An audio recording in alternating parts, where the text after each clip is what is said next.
فرمان رسول صلی اللہ علیہ وآلہ وسلم، دوسروں پر مہربانی کرو، تعریف ہوگی اور صلہ بھی پاؤ گے۔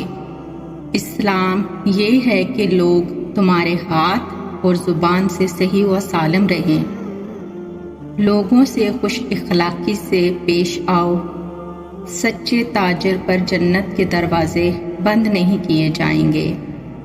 اگر کاہل ہوگے تو حق ادا نہ کر سکو گے، مظلوم کی بد دعا سے ڈرو، کیونکہ اس کی بد دعا شعلے کی طرح آسمان پر جاتی ہے۔ مرد کا بہترین خزانہ پاک دامن بیوی ہے۔ موت سے پہلے اس کی خواہش کرنا گناہ ہے۔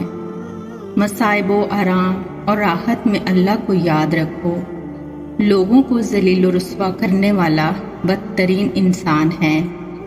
ایک آدمی اپنے اخلاق سے وہی درجہ حاصل کر سکتا ہے جو ایک آدمی پوری رات عبادت سے۔ جھگڑالو اور کج بحث شخص اللہ کو ناپسند ہے۔ کنجوسی سے بڑا مرض کوئی نہیں۔ حسن اخلاق اللہ کی رحمت کی باغ دوڑ ہے۔ دنیا کی محبت تمام خرابیوں کی جڑ ہے۔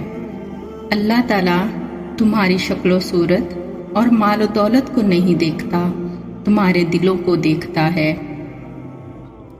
زبان کو قابو میں رکھو۔ جس عورت کا خرچ کم ہو وہ سب سے زیادہ مبارک ہے۔ جب تمہیں غصہ آئے تو چپ ہو جاؤ۔ بہترین کمائی وہ ہے جو اپنے ہاتھ سے ہو۔ سچائی نجات بخشتی ہے۔ جس کی صبح اہتمام امور مسلمین سے خالی ہو وہ مسلمان نہیں ہے۔ عیب دار چیز فروخت کرنے والا اللہ کے عذاب میں مبتلا رہتا ہے۔ جو شخص خاموش رہا وہ سلامت رہا۔